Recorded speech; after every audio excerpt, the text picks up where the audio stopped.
we have Steve Greene. Thanks for joining us today. How's it going? I'm doing terrific. Look at us. We made it all the way to TYT. All the way. Look at us. Yes. So, Steve, I know you are a former reporter and news anchor. I find that incredibly fascinating. I want to know about your experience as a journalist, as a working journalist, a TV journalist, and how you think that shapes you as a candidate.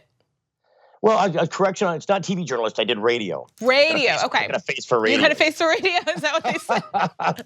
No, look, being a broadcaster in the news business gave me a lot to work with in way of learning the dynamics, the inner workings of how government works. Because City Hall in Cleveland was my beat when I was there. Oh, perfect. And I also was a street reporter a lot. So I was a guy out in the street doing man on the street stuff. Sticking a microphone in front of people's faces, asking them, reactionary questions to some news event that happened. And you learn a lot about people that way. And you being always in the thick like that, always where action is happening, you learn a lot about how government works and how the wheels and engines that shape our lives every day turn. So you know firsthand how devastating it is, right? When a candidate or an elected official turns down an interview, it's going to be hard for you to do that, even when you're busy, I imagine.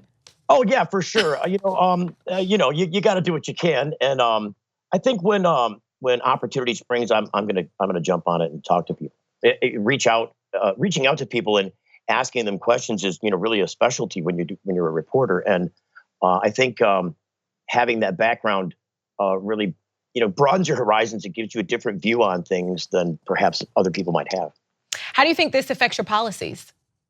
Well, I think it affects them in a way that I've seen the heart of America out on the street, all across the country, really. But here in Flint, which is where my district primarily covers, Flint and part of Genesee County, that's really been hampered by economic disparity. When GM moved out years ago, there was a huge loss of money in the area. All the wealth left, and then you end up with a situation where after years of this, only a few people are left in the city that are just diehard people with family history, and these people are the only ones left that are holding up the city, aside from those that are impoverished, like the ones you're looking at now out there, depending on food carts over the weekend from generous people that have a way to feed people. We do pop-up tents all over the city. Pop-up help tents, some with professionally prepared food, and some from people who just are preparing it themselves through a commercial kitchen. And we feed a lot of people on the weekends where churches are not normally operating. Now, as a lifelong Michigan resident, and when we bring up Flint, you know what everyone wants to talk about nationally. I want to know what you're going to do to help the water crisis in Flint. Well, the water crisis in Flint is still ongoing, and people, I think, on a national level just don't understand how big of a problem it still is. The perception the governor here has liked to cast, the governor, the lieutenant governor have been, and really the government at large, has always been, we've got this taken care of. It's handled now.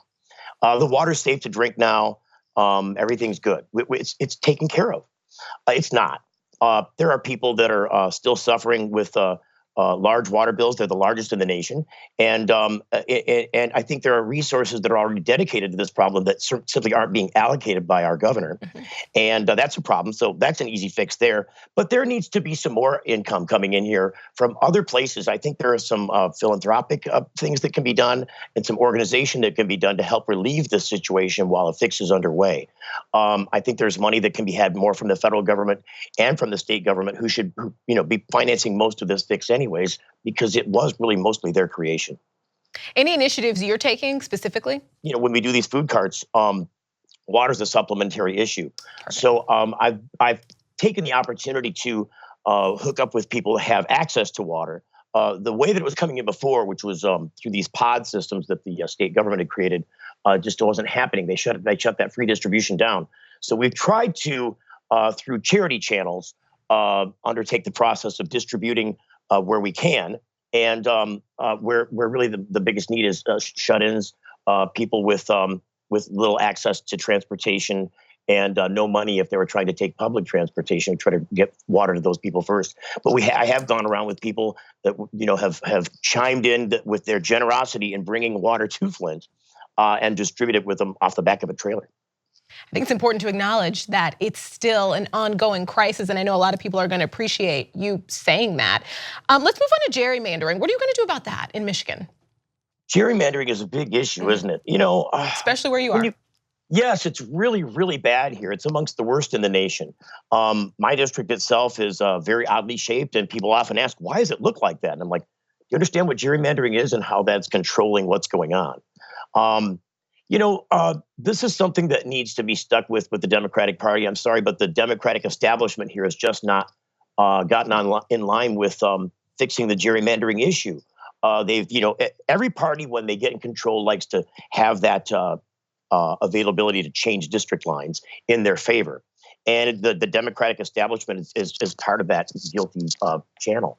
I think it's terrible when you end up in a situation where when people are in control and it's a large majority control, it's really difficult to get around these issues. But we need, as progressives, need to bond together. And you can see there's a very strong progressive move amongst Democrats here in the state. Yeah. I'm part of that push, and I'm sure you've had other people on TYT. I watched them that are part of that push as well. And we need to band together and make sure that collectively we can respond back and write laws that say this really should be unconstitutional. Any other policy issues in general that you'd like to touch on? Cannabis and the legalization of cannabis. We're a big cannabis community here in this state. I think that the establishment here that's in control now, being the Republican Party, has completely rallied against this entire process, which was really a people's initiative in the first place, and will be again this fall when we have the legalization, the adult use 21 and over initiative that will be on the November 6th ballot, and so.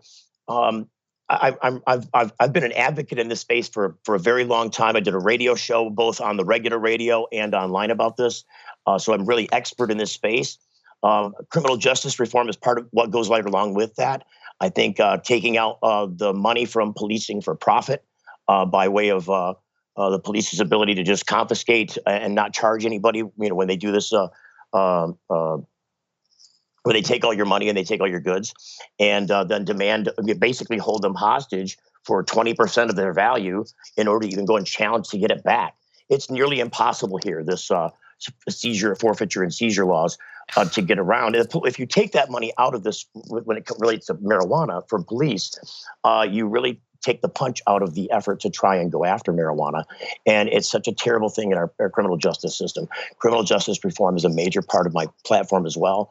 It needs to be addressed across the board. Thank you so much for joining me today, especially on this day. I'm filling in. You didn't get the big guy today, but thank you so much for joining us. I wish we had more time specifically to dive deeper into policing for profit and criminal justice reform, getting money out of politics.